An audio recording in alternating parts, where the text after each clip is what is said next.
But what did this ceremony of reconnection with the whales, Mirning Dreaming, and the gathering itself mean to the international guests? Who will ever forget these days and nights? And it was the human family of elders that came in and took our Mirning friends and brothers and sisters by the hand. And that's what we did. We had a culture camp on the land again. With so many different traditions and cultures represented at the gathering, to begin with, it was really difficult to find the common threads that bound us together. I have some difficulty here, standing here at the moment. And then the magic happened.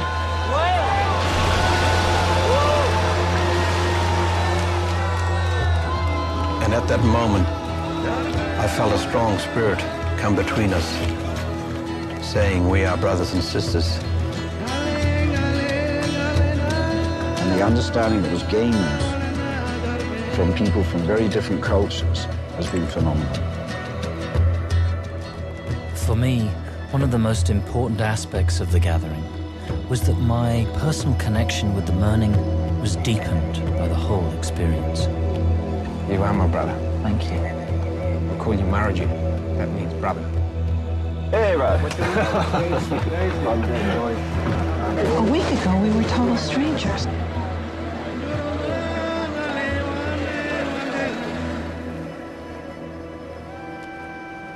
We went out on the land, and a stone circle was created.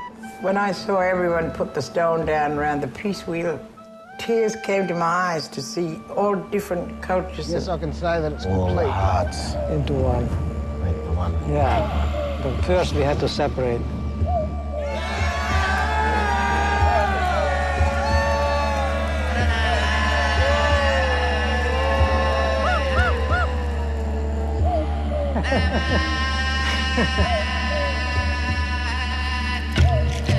As we celebrated the completion of the wheel together, 2 eagles took flight and circled above us.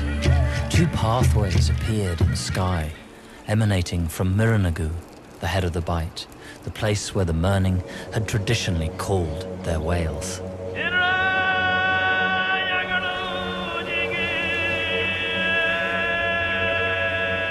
What I saw happening is that the spirit of the land came back, the spirit of the people. The eagles for us are the most powerful bird. There are places around the world where we're allowed to see and to know that we're blessed. And I really felt that was a blessing on the Mirning people and the work you were doing. We are everything. And we come here to remind each other that we are one.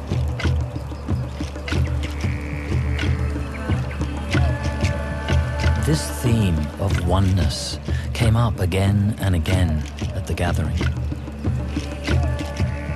Of course, we all have different beliefs, cultures, traditions, rituals, and ceremonies. But ultimately, I feel that deep down we are essentially all the same.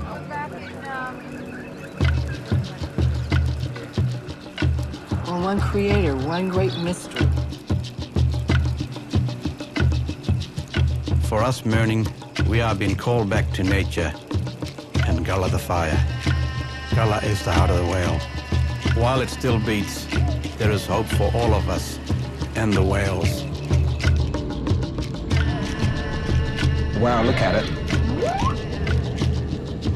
They must be all beating the same heart. And that heart is also beaten into Mother Earth. So that's what keeps everything going.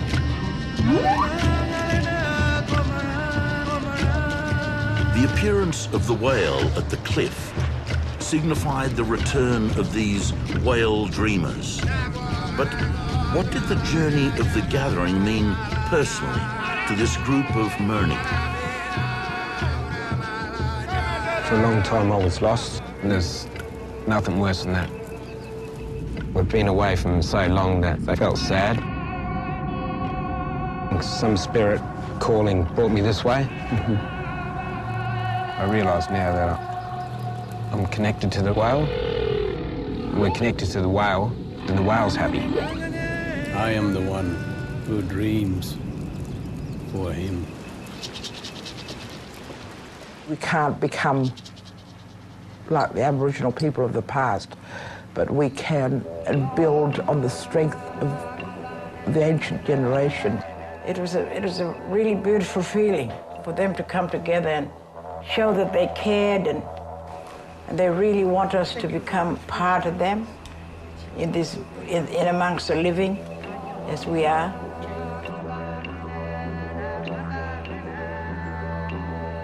Our people are just don't know how to thank everybody, and you know, we're sort of over the moon. The support for the Mirning people in their land. So remember, one eye is sleeping always, but the other is open and watching. Thank you.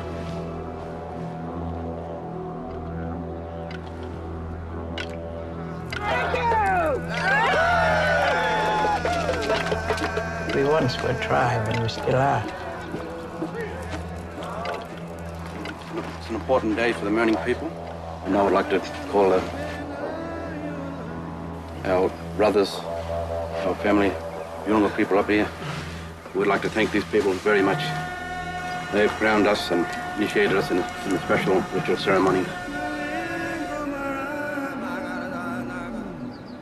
And deep down in my heart, I'd like to thank all the other people.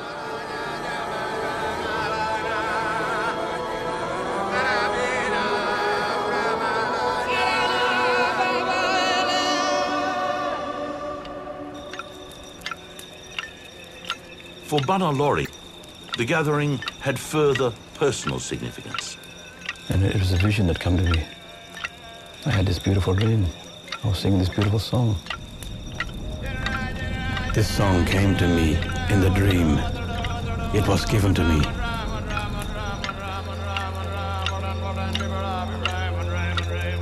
Singing a song. So this song is called the Whale Den Song, Mundingara. And also when I say Gunmanyir means welcome and coming together. And Ngajama means brother. And Mandra means our land.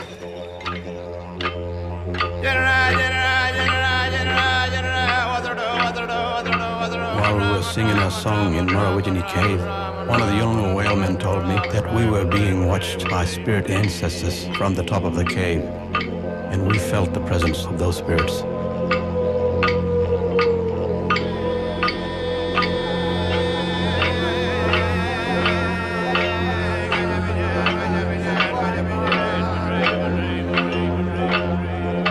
The Bush's soul came out in those songs.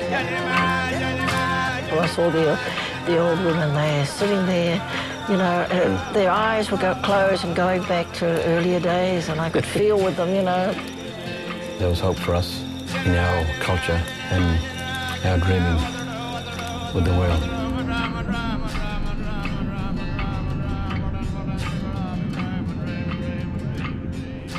I thank you very much, my brothers and sisters. You are now part of our family. Thank you. Both the Mirning and Bunna's optimism was also reflected in newspaper articles.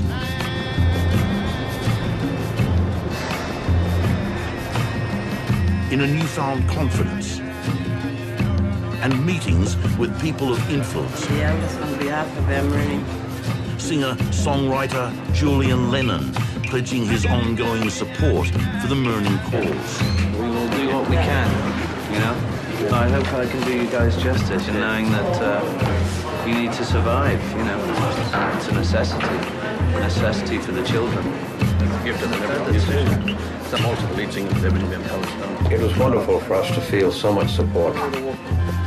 When the gathering was finished, we knew that there was going to be a struggle for us, for our land, and with the whales. When you go, that is when the fight begins.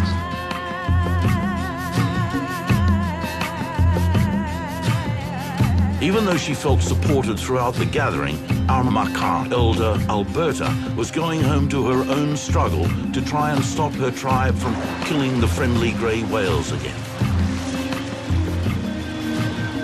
They've even brought the FBI in to come to my home and to question me why I'm against whaling. And I told my tribe, if I lose this battle and you go out to kill the whale, I will get on the first protest boat and I will be out there. But the most critical struggle revealed at the gathering came through Siraku Tegria via his translator Terry Freitas. The struggle now is even more important, which is why the UA threatened mass suicide. The threat of mass suicide all the more shocking because it would literally bring to an end one of the last indigenous cultures of Colombia's remaining pristine cloud forests. If the Occidental Oil Company took one more step into their traditional lands. And they would rather die with dignity than have their culture and the land, the Mother Earth, exploited, then they mean it. And they mean it 100%.